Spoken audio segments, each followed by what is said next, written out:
जिस प्रकार बंधु हमारा ब्रज द्वारिका मिलन महोत्सव चल रहा है, ऐसे ही ब्रज द्वारिका मिलन महोत्सव 5000 वर्ष पहले भी हुआ था, पर द्वारिका में नहीं हुआ था, श्री कुरुक्षेत्र में हुआ था, जहां पर ब्रज और द्वारिका दोनों का मिलन हुआ, जहां पर देवकी और यशोदा दोनों का मिलन हुआ, जहां पर नंद बाबा और श्री वसुदेव जी का मिलन हुआ, जहां भगवान की पटरानियों का ब्रज की गोपांगनाओं से मिलन हुआ और श्री जी का श्री रुक्मिणी जी से मिलन हुआ। उस प्रसंग के कुछ विस्तृत भाव हैं, विस्तारित भाव हैं, वो सुनाएं। ऐसा अद्भुत सूर्य ग्रहण उस काल में हुआ जिसके लिए सब लोग कुरुक्षेत्र में एक दर्थ एकत्रित हुए। द्वारिका के सब लोग तैयारी करने लगे कुरुक्षेत्र जाने की। तभी ब्रज में हवा की तरह बात पहुंच गई कि भैया बहुत बड़ो यज्ञ है, वे वारो है, सूर्य ग्रहण को काल है, पूरे विश्व भर के लोग कुरुक्षेत्र जा रहे हैं, हम ब्रजवासी को भी जानो चाहिए। ब्रजवासी सब कहने लगे भैया कुरुक्षेत्र जाकर के कहा करेंगे? बोले यज्ञ करेंगे, स्नान करेंगे, तप करेंगे, भजन करेंगे, वहां से पुण्य प्राप्त होगा। नंद बाबा यशोदा सब ब्रजवासी कहने लगे, बोले भैया हमें पुण्य की अभिलाषा ना है, या ब्रज में रहे में तो कम से कम इन ब्रज की लता पता गुल्म पत्र यमुना आदि मार्गन को देख करके कृष्ण की स्मृति बनी रहे, या हमारे हमको ब्रज छोड़वे को मन न करे। बा कुरुक्षेत्र में जाके कहा पुण्य कमानो हमें, या ब्रज में रहवे से ब्रज कृष्ण की स्मृति बनी रहे, या हमारे हमको ब्रज छोड़ के कहीं ना जानो। तभी खबर पता चलती है कि अरे भैया कुरुक्षेत्र के उस भूमि पर तो द्वारिका के समस्त लोग भी पधार रहे हैं और हमारो कन्हैया भी आ रहे हैं, श्री कृष्ण आ रहे हैं। ये समाचार जैसे ही ब्रजवासियों ने सुना, सब नंद भवन के बाहर जाकर के बैठ गए और नंद बाबा से कहने लगे, बाबा 100 वर्ष से अधिक है गए, लाला परसों आऊंगो ऐसो कह के गयो, मैं परसों आ जाऊंगो, लेकिन जब बैरनी परसों तो कभी आवे ही ना है ना, हर दिन आई होवे परसों परसों परसों, प्रतीक्षा करें कल के बाद कल आवेगी, लेकिन कल भी ना आवे तो कल ना आवे तो परसों कैसे आ जाएगी। बरसों बीत गए, 100 वर्ष है गए। हे नंद बाबा आप अनुग्रह करो, कृपा करो, हम ब्रजवासी को लेकर के कुरुक्षेत्र चलो, कोई यज्ञ अनुष्ठान स्नान जब तब हमें कछु ना करनो भैया, या सूर्य ग्रहण के समय पर हमारो एक ही मनोरथ पूर्ण है जाए, श्याम सुंदर नेत्रन को दिख जाए। बाबा कन्हैया की मधुर स्मृतिन ते 100 वर्ष तक तो हम जीवित रह लिए, लेकिन अब आगामी समय तक यदि जीवित रहनो है तो एक दर्शन की अभिलाषा तो है, और कृष्ण दर्शन लालसा, ठाकुर जी के दर्शन की लालसा में सब ब्रजवासियों ने तैयारी प्रारंभ कर दी। बैलगाड़ियों में अपने अपने सामान रखे, खूब सुंदर, कोई बाल्यकाल के ठाकुर जी की सब सामग्री जिन्होंने सजा के रखी सब लेकर के जा रहे हैं, कन्हैया को दिखाएंगे। अरे लाला तू हमारे संग खेलो करतो, तब या रस्सी से हम खेलो करते, या झूला पे हम झूलो करते, ऐसो कियो करते, ये कियो करते। कोई गोपी ठाकुर जी की मधुर प्रिय वस्तुएं बना के ले जा रही है, बोले कृष्ण को अपने हाथन से खवाऊंगी, वागू पतो ना याद भी होगी कि नहीं। या कारण या तरीका ते सब ब्रजवासी तैयारी कर रहे हैं ठाकुर जी से मिलवे की। इसी बीच श्री जी के सामने भी प्रस्ताव रखा गया कि आप भी चलें, और सब सखी सहचरी सबकी आज्ञा सो, सबके निवेदन सो हमारी किशोरी जी भी द्वारिका पधारी। पर पुनश्च कहें कृष्ण मिले इस भाव से नहीं, बस यही अनुभूति हो जाए कि जिस नगर में हमें उसी नगर में कन्हैया है, तो कहीं ना कहीं हवा जब बहेगी तो कन्हैया को स्पर्श करके हम तक आ जाएगी, बस यही में हमको संतोष है जाएगा। वो मिले ऐसी अभिलाषा भी नहीं है।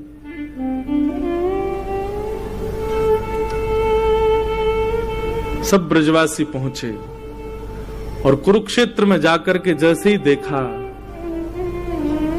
महाराज बड़े बड़े महल खड़े हैं, बड़ी बड़ी अटारियां, ऐसे तो शिविर लगे थे कि महल जैसे शिविर दिख रहे थे, और सब जगह भीड़ लगी है। केवल किसकी? बोले द्वारिकाधीश पधारे, उनके दर्शन की भीड़ लगी है। यशोदा मैया, नंद बाबा एक दूसरे के हाथ पकड़ करके और छड़ी हाथ में लेकर के घूमते हुए जा रहे हैं। यशोदा मैया बोली, आपने मुझसे कही कि वहां तो लाला आवेगो, लाला मिलेगो, यहाँ तो कोई सुधई नहीं पड़ रही, लाला कहाँ है? बोले आप चिंता क्यों कर रही हो, अभी मिलेंगे ना लाला से, अभी पूछूं कहाँ है ठाकुर जी। अब तो नंद बाबा भोरे बारे ब्रजवासी वहां जाकर के लोगन से कहें, भैया कन्हैया कहाँ है?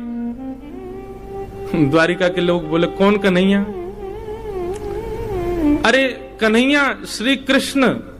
अरे अरे भैया ऐसे कन्हैया कन्हैया क्यों बोल रहे हो? जगत प्रतिपालक, राजा धीराज, देवकी नंदन, वसुदेव नंदन, ब्रज उर चंदन, श्री कृष्ण चंद्र जी महाराज, सम्मान से नाम लीजिए उनका, राजा धीराज हैं। नंद बाबा कहने लगे, हाँ भैया अब इतना लंबो तो याद होएगा ना हमें, तो अब कृष्ण ही, श्री कृष्ण कहाँ है? द्वारिकाधीश श्री कृष्ण कहाँ है? बोले सामने वो जो पूरी लंबी कतार खड़ी है ना दर्शनार्थियों की, वो सब उन्हीं के दर्शन करने जा रहे हैं। सूर्य ग्रहण का समय है, पूरे विश्व भर के भारतवर्ष के ऋषिगण आए हैं। ठाकुर जी का तुलसी अर्चन चल रहा है, ठाकुर जी का सहस्त्रार्चन चल रहा है, भीतर भगवान के पुष्पार्चन चल रहे हैं। यशोदा मैया, नंद बाबा तुलसी अर्चन, पुष्पार्चन, सहस्त्रार्चन समझ ही नहीं पा रहे ये होवे का है भैया। बोले अच्छा। भीड़ लगी है चारों तरफ ठाकुर जी के दर्शन की, और वही भीड़ में श्री नंद यशोदा पहुंचे। द्वारपालन से जाके कहें, भैया कन्हैया यहीं भीतर ही बैठो है? बोले श्री कृष्ण कन्हैया? बोले जी जी जी, हाँ वो द्वारिकाधीश जी यहीं विराज रहे हैं, हमें वाको दर्शन करने मिल सके। द्वारपाल ने पूछी, आपको परिचय?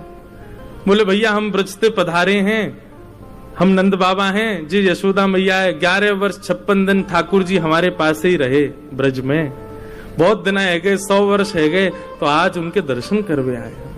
जैसे सुने नंद यशोदा, द्वारपाल के नेत्र सजल हो गए, दंडवत हो गए चरणों में। बोले भगवान आप श्री नंद बाबा हैं, आप श्री यशोदा मैया हैं? बोले जी। बोले भगवान मैं आपको कहा बताऊं, वर्णन को विषय नहीं है, लेकिन हमारी द्वारिका में ठाकुर जी भले ही वसुदेव जी के पुत्र हैं, भले ही यशोदा मैया के, भले ही देवकी मैया के पुत्र हैं, पर आज भी हमारी द्वारिका में जन्माष्टमी में पूरा द्वारिका गावे, नंद घर आनंद भयो जय कन्हैया लाल की, यशोदा के लाला भयो जय कन्हैया लाल। अरे कहां तक कहें, स्वयं देवकी वसुदेव भी यही कीर्तन को गावे कि नंद घर आनंद भयो।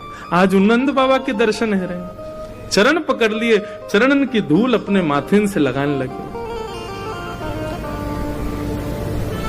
आप भीतर पधारो, 4-5 सैनिक लगा दिए, बोले इनको लेके भीतर आओ। भीड़ बड़ी लगी है महाराज, ठाकुर जी की अर्चना चल रही है, ठाकुर जी सिंहासन पर बैठे हैं, संत महापुरुष कोई तुलसी अर्चना कर रहे हो, कोई पुष्प अर्चना कर रहे हैं, ठाकुर जी बैठ करके प्रेम से अपनी अर्चना करवा रहे हैं। इतने में एक द्वारपाल गया दौड़ा दौड़ा, बोले ठाकुर जी ब्रज से नंद यशोदा मैया पधारे। नंद यशोदा नाम सुनते ही ठाकुर जी को स्मृति नहीं रही कि मैं कहां हूं, क्या चल रहा है, किस भाव में है। ठाकुर जी के तुरंत नेत्र खुले। बोले कहा कहते ना भैया कौन पधारे? बोले नंद यशोदा मैया आए, सामने आ रहे हैं देखो। जैसे ही सिंहासन पर बैठे हुए ठाकुर जी ने यशोदा मैया को देखो,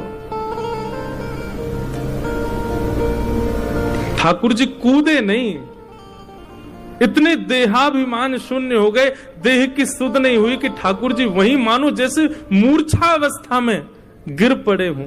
संभाला सैनिकों ने जाकर के। बोले मुंह को लेके चल, मेरी यशोदा मैया आ रही है, जल्दी लेके चल, विलंब मत करे। ठाकुर जी को लेकर के आए। यशोदा मैया के नेत्रों की ज्योति अभी उतनी है नहीं, रो रो करके कृष्ण के स्मरण में यशोदा मैया के नेत्रों की ज्योति चली गई है।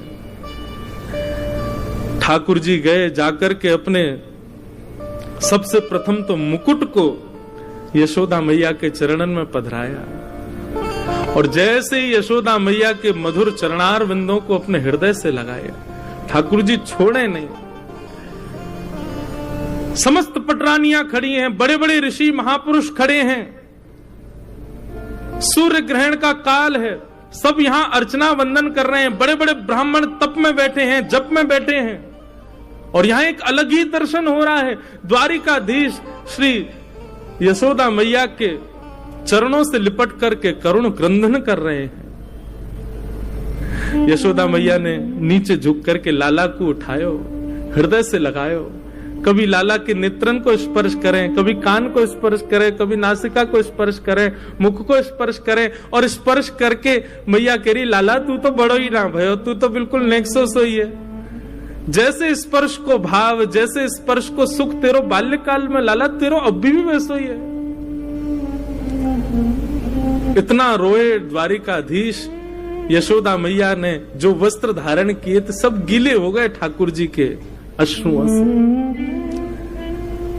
महामंत्री सेनापति सब विचार कर रहे हैं, आसन लगाओ, सिंहासन लगाओ। ठाकुर जी बोले, दूर करो सबको, मैया तू जल्दी बैठ भूमि पर। यशोदा मैया बैठ गई, और जैसे कोई 1, 1.5 वर्ष, 2 वर्ष, 3 वर्ष को बालक गोद में लिपट करके, गोद में लेट करके और मैया के वक्ष से लिपट जाए, ऐसे द्वारिकाधीश राजाधिराज सामने नाती खड़ा है, सामने ठाकुर जी के परपोते खड़े हैं, सामने ठाकुर जी के पुत्र खड़े हैं, और ऐसी स्थिति में श्री यशोदा मैया के हृदय से लिपट करके ठाकुर जी उनके वक्ष को टटोल रहे। मैया से कह रहे, मैया मुंह को अपना दूध पिवाए दे।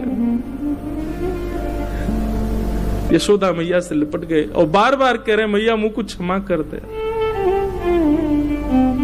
मैं तुमको वचन दे के गयो लेकिन नहीं आयो, मैया मुंह को क्षमा कर दे। यशोदा मैया और ठाकुर जी के इस मधुर मिलन को देखकर के द्वारिका के लोग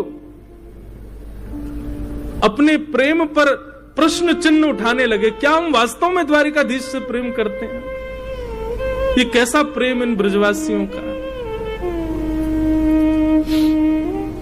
नंद बाबा यशोदा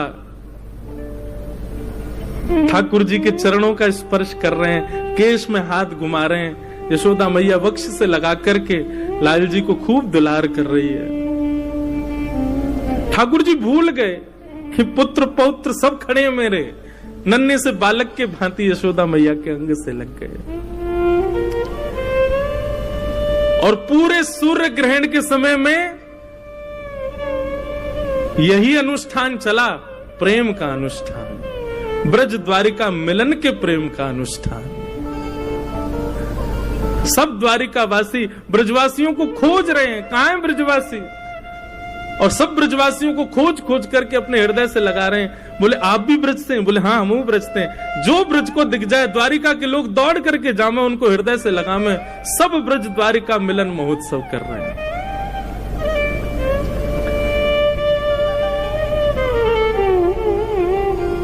ठाकुर जी की स्थिति देख करके श्री रुक्मिणी जी आई और गोद में लेटे द्वारिकाधीश के हस्त का स्पर्श करने लगी।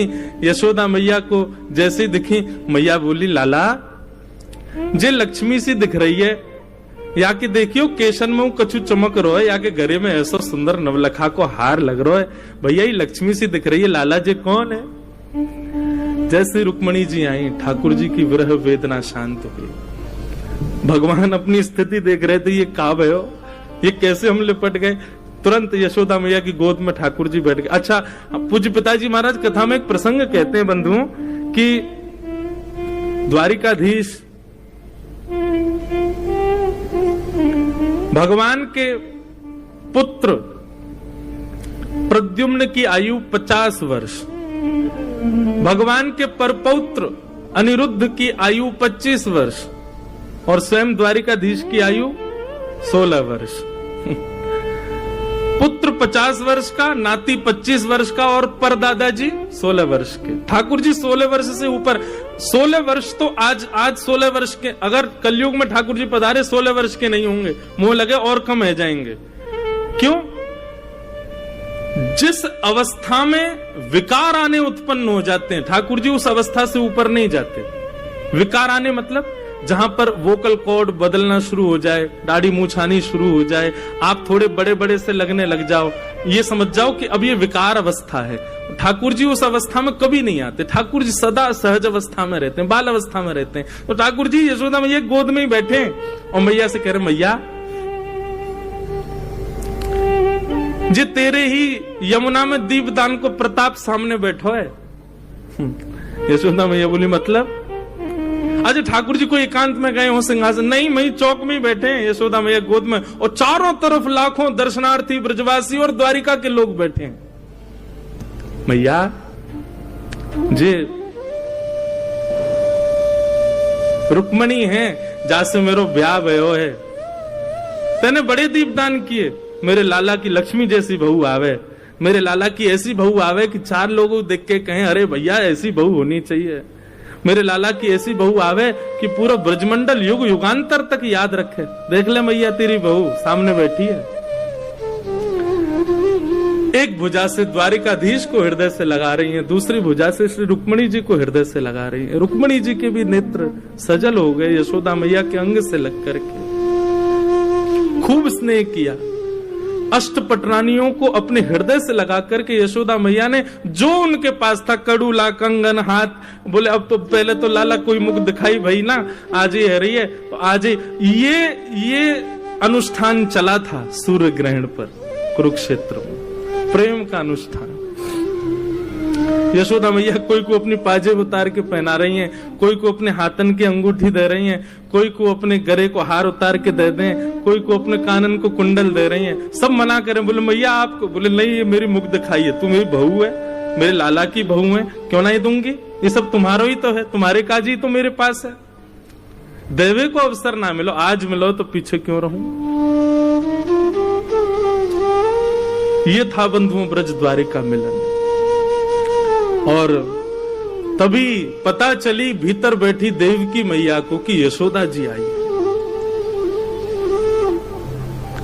देवकी और वसुदेव जी दोनों पधारे। यशोदा मैया के कान में ठाकुर जी बोले, मैया सामने देवकी मैया आई है, मैया को कम दिखाई दे ना, या हमारे ठाकुर जी संबंध को परिचय दे रहे हैं। बोले मैया, देवकी मैया सामने आई है। देवकी मैया को देखते ही यशोदा मैया दंडवत साष्टांग प्रणाम करने लगी। देवकी मैया कह रही, अरे बहन कहा कर रही हो। बोले विधाता कृपा करे तो आपके चरणन की कण से मुंह पे नेक अनुग्रह है जाए तो या जन्म में तो ना मिलो, लेकिन अगले जन्म में कृष्ण जैसा पुत्र मुंह को भी प्राप्त हो, ऐसा अनुग्रह मुंह पे है जाए।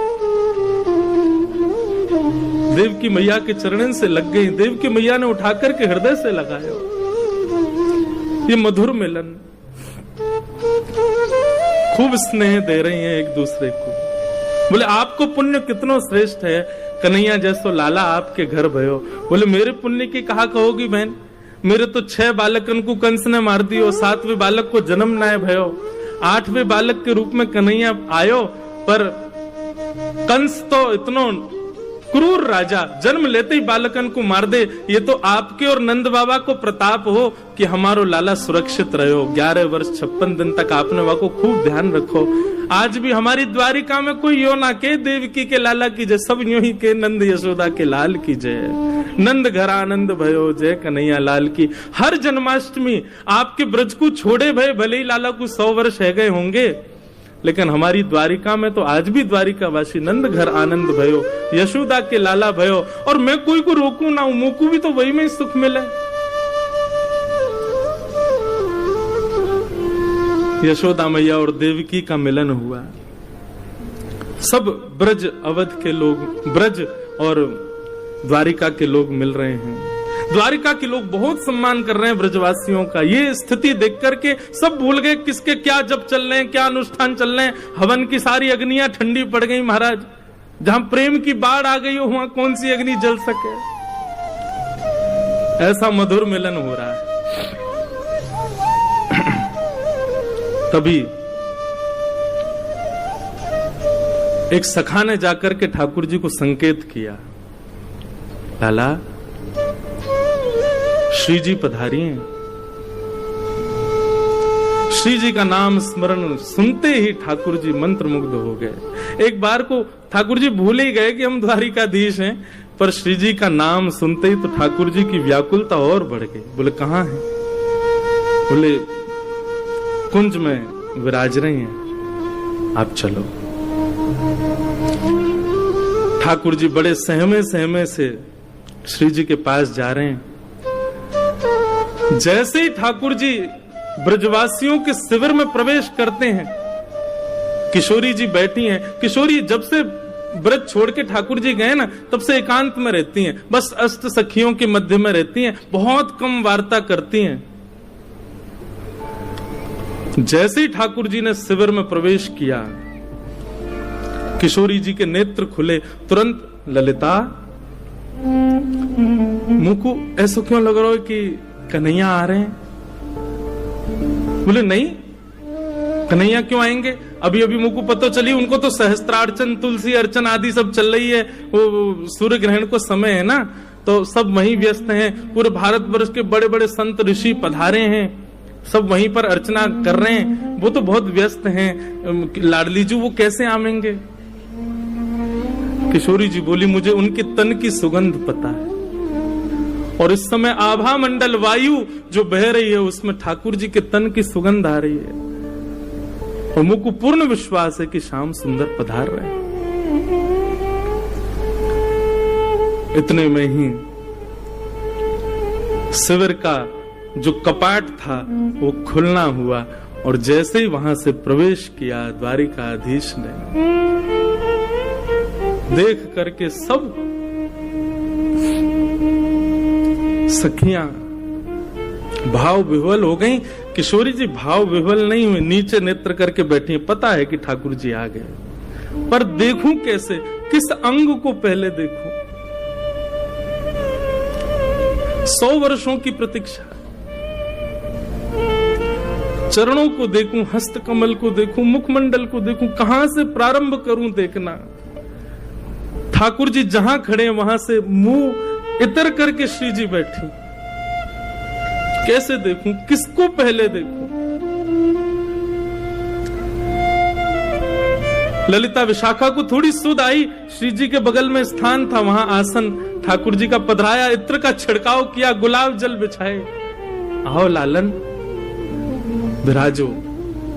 ठाकुर जी बोले नहीं, अपना मुकुट उतार करके श्री जी के चरणों में रखे, और श्री जी के सिंहासन से टेक लगा के ठाकुर जी चरणों में विराजमान हो गए, चरणों में बैठ गए। और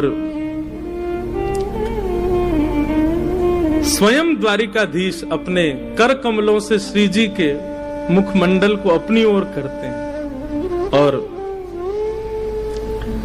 कितना सुंदर स्वरूप है श्री जी का।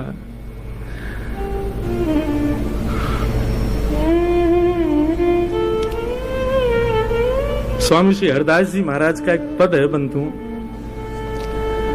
ठाकुर जी क्या कहते हैं श्री जी को देख करके?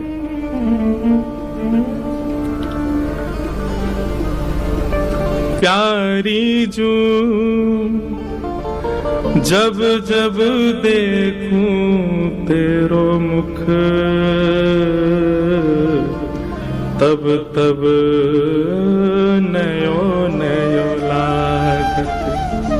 हे श्यामा जी, वैसे तो आप निरंतर द्वारिका में भी हम रहे तो हमारे चित्त में रहती हैं, पर निरंतर आपके हर बार के रूप की वर्णन कहा करूं? हर बार एक नयो रूप से दिखे आप में।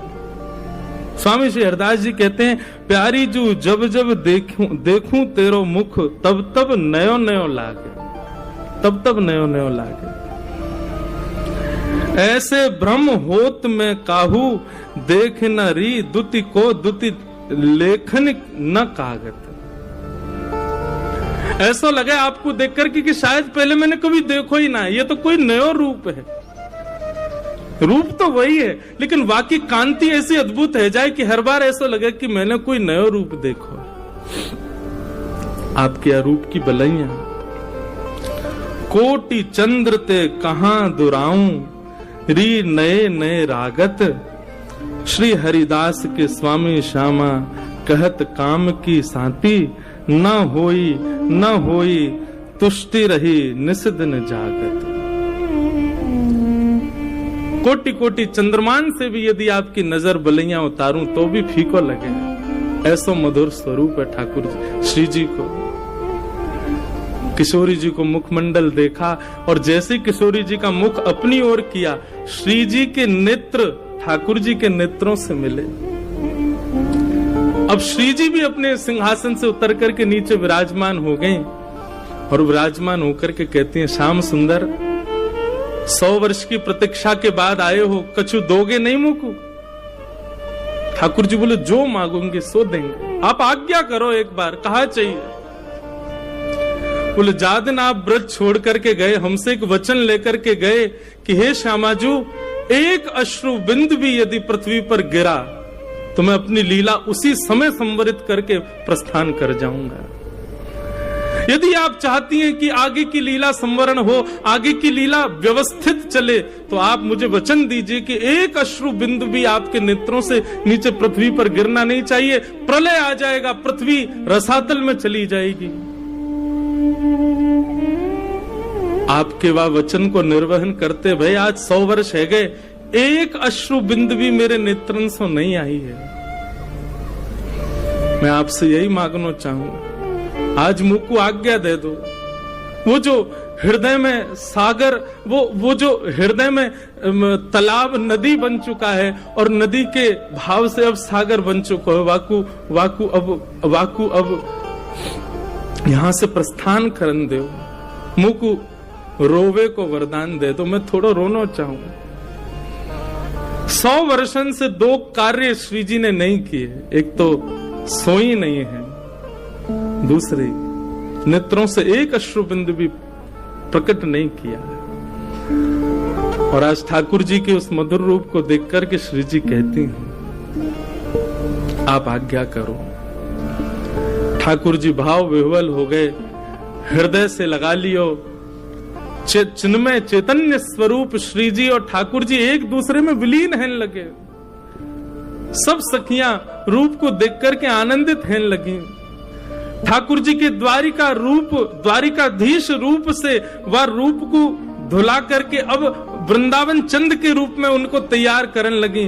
टेढ़ो पाग, टेढ़ो से मुकुट सिर पर धारण करायो, कारी कमरी पहनाइए, हाथन में शंख चक्र गदा पद्म थे, 2 भुजा वाले ठाकुर जी है गए। कर में मुरली पधरा दे, ठाकुर जी की कारी कामर डाल करके चंदन को इत्र लगायो, ठाकुर जी की मधुर पत्रावली को श्रृंगार करके श्री जी के बगल में बैठा दिए। द्वारिकाधीश साक्षात कृष्ण रूप दिख रहे हैं। सब सखियां सहचरियां इस रूप को देख करके कह रही हैं, लाला 100 वर्ष पहले के रूप को देख करके आज तक जीवित रही, अब आज यार युगल रूप को देख के आगामी 100 वर्ष तक तुम ना भी दिखोगे तो भी रह लेंगे, बस आज दिख गए यही बहुत है।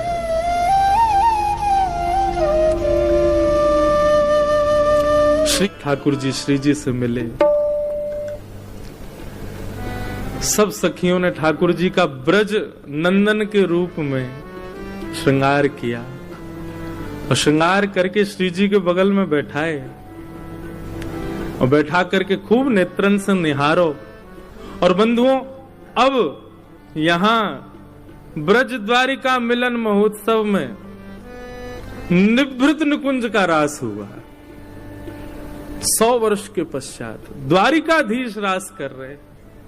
केवल अष्ट सखियां हैं, किशोरी जी हैं और श्याम सुंदर है। रास बिहार हुआ। रास बिहार के पश्चात श्री जी ने अब आज्ञा, ठाकुर जी ने आज्ञा मांगी, हे लाडली जी अब बस कछु दिना की प्रतीक्षा और है। वैसे तो मैं नंदन रूप से नित्य वृंदावन में विराजमान हूं, पर कछु दिना की प्रतीक्षा के पश्चात ये लीला पूर्ण होएगी और हम और आप पुनः अपनी कुंज में प्रवेश करेंगे और सदा सर्वदा के लिए ये रास अनवरत वृंदावन में चलता रहेगा। और श्री जी बोली, फिर से समय देके जा रहे हो आप? पहले परसों को समय देके गए, और या बार तो आप, पिछली बार तो चलो परसों के भरोसे हम रह लें, इस बार तो आपने परसों भी नहीं कहा है। ठाकुर जी चरणन में गिर गए, बोले मुझको क्षमा कर दो, ये लीला करना बहुत आवश्यक है। अभी यदुवंशी को संहार आदि सब क्रिया है, आपकी आज्ञा से सब होएगा। वह को पूर्ण करते ही मैं वैकुंठ नहीं जाऊंगा। कहा करूं वैकुंठ ही जाए, नहीं जाऊंगा, सीधे वृंदावन आऊंगा, और सदा सर्वदा के लिए वृंदावन में हम आप निवृत्त निकुंज में लीला विहार करेंगे। ब्रज द्वारिका में मिलन में यह वचन किशोरी जी ने दियो, ठाकुर जी ने दियो। किशोरी जी जिद्दी नहीं है, किशोरी जी पीछे थोड़ी पड़े ठाकुर जी के, जामे आपकी रुचि। जैसा आपको, कितना सुंदर भाव भाई जी का ये, मैंने पहली बार गाया, मुझे तो आता भी नहीं, बस गा दिया।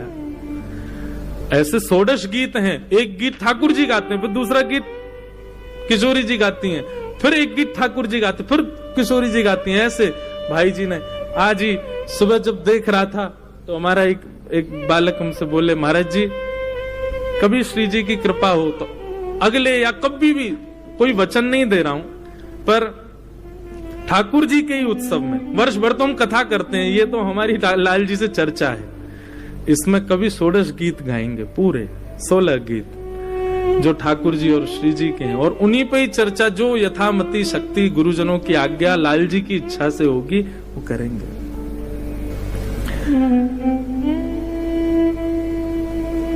तुमरो सुख ही है मेरो सुख, जानना कछु सुख जानो। आप जिसमें सुखी वही मेरो सुख है, और मेरे लिए अन्य कोई मेरे द्वारा निर्मित कोई सुख नहीं है लाल जी। आपको जिसमें प्रसन्नता वही मेरा सुख है, तो मैं अपना सुख बताऊं कैसे? श्री जी के भाव सुन करके ठाकुर जी ने आज्ञा मांगी, ठाकुर जी वहां से प्रस्थान कर गए।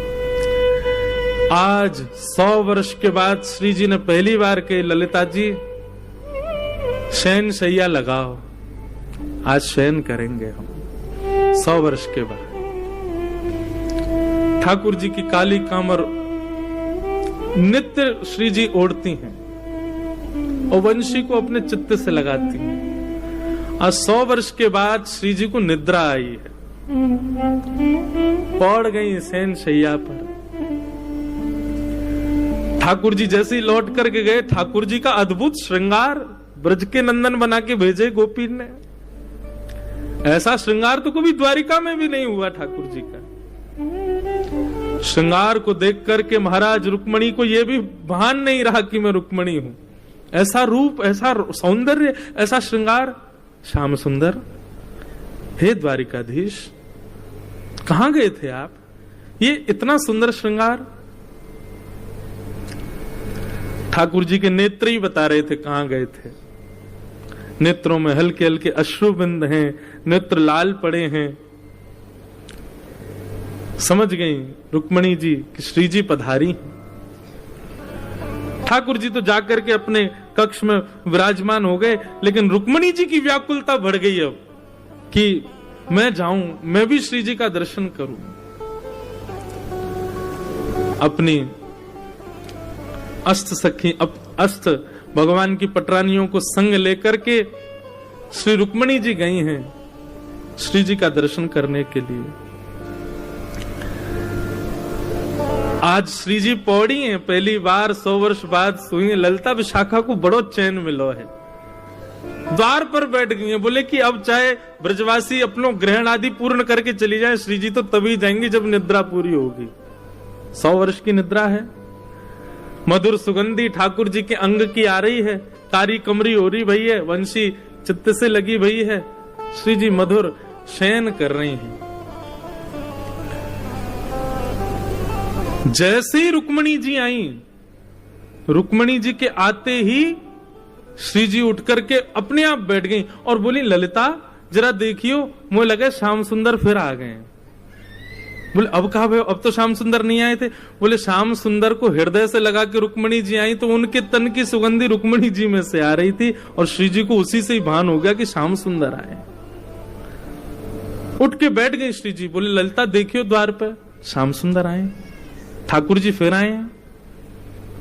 अब की बार द्वार खोल करके देखा तो रुक्मणी जी खड़ी हैं। आहा, द्वार खोला था श्री ललिता जी ने। ललिता जी की रूप माधुरी देखते ही श्री रुक्मणी जी तो नतमस्तक हो गई, प्रणाम करने लगी कांति देख करके। हे श्यामा जू, हे लाडली जू, आपको बारंबार प्रणाम करूं, आपकी बलैया लऊं, ऐसा सुंदर रूप, ऐसा सुंदर माधुर्य। ललिता जी ने तुरंत उठाई, बोले नहीं, मैं ललिता हूं। श्री जी तो भीतर विराज रही हैं, शयन कर रही हैं आज, आप कहो। रुक्मणी तो बस बोले ही नहीं पाई, शब्द ही चले गए। बोले कि ये दासी की सुंदरता है तो श्यामाजू की सुंदरता क्या होगी? नेत्रों में सामर्थ्य नहीं है देखने की। एक बात कहूं बंधुओं, कई प्रश्न और कई भाव आते हैं कि वृंदावन में श्री जी के दर्शन क्यों नहीं है। या को एक भाव यही है कि श्री जी को देखवे की सामर्थ्य केवल और केवल ठाकुर जी में, हम में है ही ना है, हम देख ही ना सके उनको, या हमारे श्री जी के दर्शन हो में ही ना है।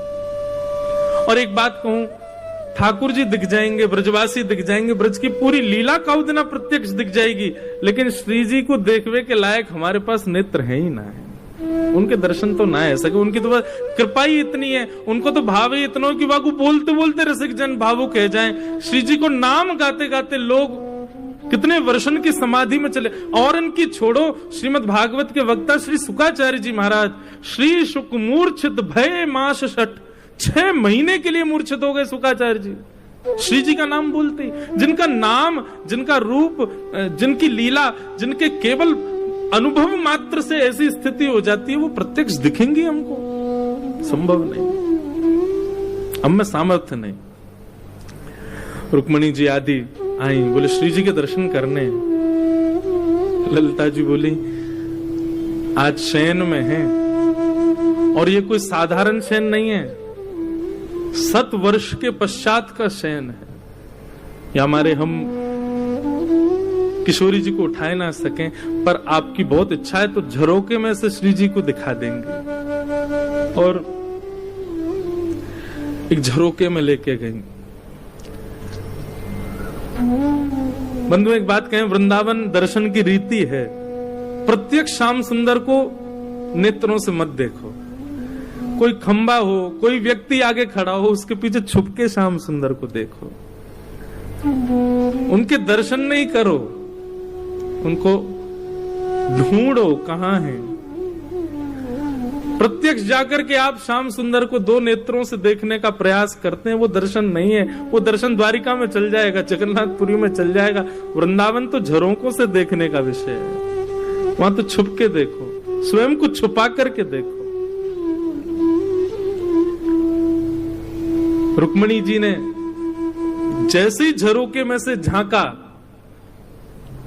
कारी कमरी ओढ़ी है श्री जी ने, वक्ष पर ठाकुर जी की वंशी वेणु को लगाए श्री जी लेटी हैं, और बस उसी समय रुक्मणी जी का देखना हुआ, और उसी समय श्री जी ने कारी कमरी में से नेक अपनो चरण बाहर निकारो, और वह चरण को देखते ही महाराज रुक्मणी जी के सारे आर्थ नष्ट हो गए, सारा अहंकार नष्ट हो गया, जो भी विषाद रहे होंगे भीतर वह भी नष्ट हो गए।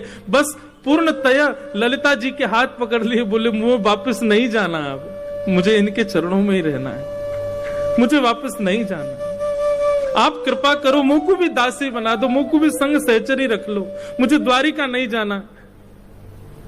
ये स्थिति है श्री किशोरी जी के चरणार बिंदों की, कि नित्य ठाकुर जी के संग रहने वाली रुक्मणी जी ठाकुर जी का त्याग करने को राजी हो गई, लेकिन किशोरी जी के चरण नहीं छोड़ेंगे। अभी मुख तो देखा ही नहीं है, अभी तो चरण देखे हैं श्री जी के। क्रंदन करने लगी, भाव क्रंदन रुदन करने लगी श्री रुक्मणी जी, मुझे चरणों में रख लो। धन धन राधिका के चरण, ऐसे चरणारविंद श्री जी के, मुझे इनकी सेवा करनी, एक बार स्पर्श करा दो बस।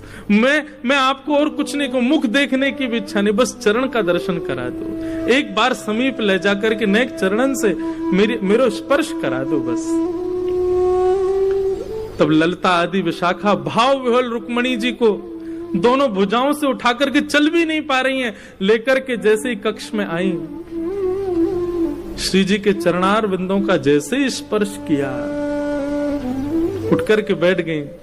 किशोरी जी रुक्मणी जी को देखा, रुदन कर रही हैं, अविरल अश्रुधार, और जैसे ही श्री जी के मुखमंडल को देखा रुक्मणी जी ने, रुक्मणी जी कह रही है कोई पूछ लो मुझसे कि श्री जी कैसी दिखती हैं, कोई तो पूछो मुझसे कि श्री जी का दर्शन कैसा है।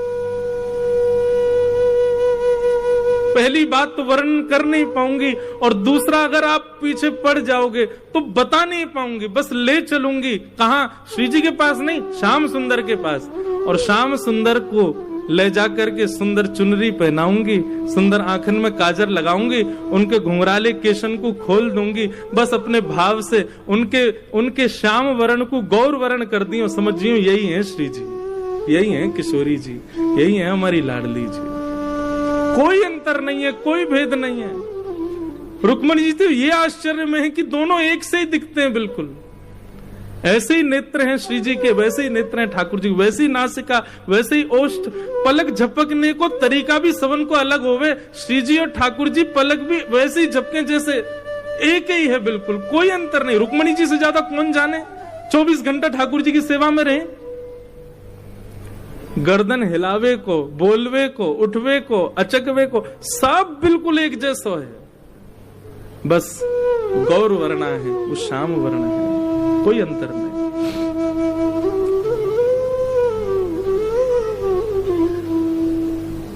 ये है असली ब्रज द्वारिका मिलन।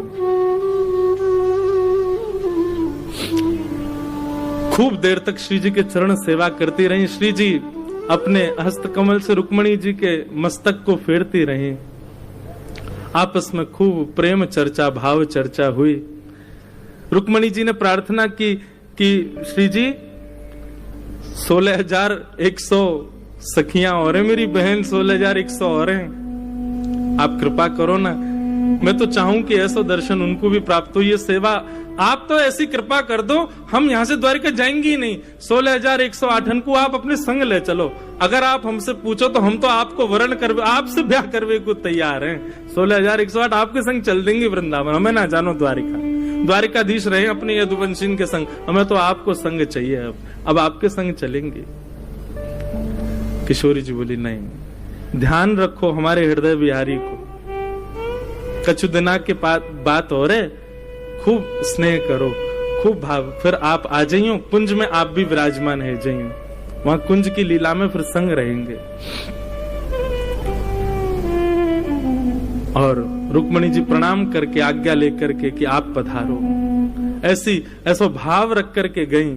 श्री जी बोली ठीक है, मैं प्रयास करूंगी, आऊंगी। और रुक्मणी जी वापस चली गई। प्रतीक्षा कर रही हैं कब श्री जी पधारेंगी, कब किशोरी जी आएंगी। और सायंकालीन समय भयो। 16,100 पटरानियां अपनी पलकें बिछाएं खड़ी हैं, सब प्रतीक्षा कर रही हैं श्याम सुंदरा श्री किशोरी जी पधारेंगी। और तभी ललिता विशाखा सब अष्ट सखीन के साथ श्री जी पधारे। श्री जी के रूप माधुरी को दर्शन, श्री जी के चरणन को दर्शन, श्री जी के भाव को दर्शन करके सब निहाल हो गई। कितनी तो मूर्छित हो गई, गिनती नहीं, श्री जी को रूप देख करके। खूब सारी सामग्री प्रस्तुत की गई। गरम दूध का पात्र। अब सखियों को सबने, रुक्मणी आदि ने कही आप सब कोने हैं, जाओ हम सेवा में रहेंगी, हम कुछ सेवा को अवसर दो। और सिंहासन पर विराजमान करके श्री जी के कोई भगवान की पटरानी श्री जी के पामन में नूपुर पहना रही है, कोई हाथन में कड़ूला पहना रही है, सुंदर श्रृंगार कर रहे हैं, महावर लगा रही हैं। रुक्मणी जी पत्रावली बना रही हैं, श्री जी को श्रृंगार कर रही हैं, माला पहना रही हैं, इत्र छिड़क रही हैं, सुंदर कुंज जैसी बनाई है। और सब सखियां श्री जी की सेवा में। और ऐसे नहीं कि कोई भार पड़ रहा हो, बल्कि एक दूसरे से जिज्ञासा कर रही हैं, अब नेक मोकू दे दे अवसर, अब नेक मोकू दे दे अवसर। सबके अंदर जिज्ञासा, हम जाएं श्री जी के पास, उनकी सेवा करें। सामग्री पधराई गई सामने पाने के लिए। और तभी रुक्मणी जी ने भाव गलती से बोल दिया, बोले आप प्रसाद पालो, तो मना कर रही थी तो गलती से मुख से निकल गया। ये हमारे द्वारिकाधीश को अधरामृत है। अधरामृत शब्द सुनते ही श्री जी ने तुरंत वो दुग्ध को पात्र जो बहुत गर्म हो, तो अब सखियां संग होती तो फूंक करके नेकवा को ठंडो करके तब श्री जी को पवाती, लेकिन सखियां तो सब दूर खड़ी हैं। अब तो सब कृष्ण पटरानियां चारों तरफ बैठी हैं, कोई ने विचार नहीं किया। और महाराज श्री जी ने जैसी पता चली अधरामृत 100 वर्ष बाद अधरामृत प्राप्त हो रहा ठाकुर जी को, तुरंत उठाई करके मुख से लगा करके पान करने लगी। इतने में सब सखियां भी दौड़ी दौड़ी गईं, मुख के कुछ भागंशों वो अधरामृत छिटक रहे हो। सब ललिता विशाखा आदि सखियां अंजलि फैला करके बैठ गईं, 2-4 बूंद भी यदि हमको प्राप्त हो जाए तो कृपा हो जाए। यहाँ तो श्री जी केवल ठाकुर जी को अधरामृत ले रही हैं, लेकिन सखियां तो अंजलि फैला करके श्री जी ठाकुर जी दोनों को अधरामृत पान कर रही हैं। और वही अधरामृत को पान जो सहचरियां कर रही हैं, उन सहचरियन के मिलित अधरामृत को पान सब कृष्ण पटरानियां कर रही हैं। अद्भुत भाव दशा, वर्णन नहीं हो सकता उसका। ऐसी हमारी श्यामाजू ठाकुर जी के चरणन में छाले पड़ गए। कथा सबको पता है।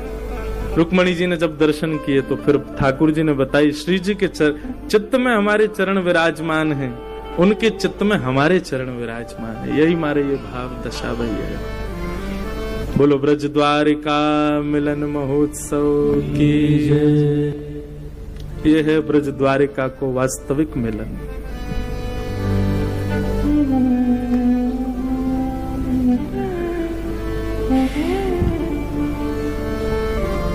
आज कथा को भाव कहीं और ही चलोगे, लेकिन ब्रज द्वारिका मिलन महोत्सव यही तो है वास्तविकता। ऐसो प्रेम, ऐसो भाव,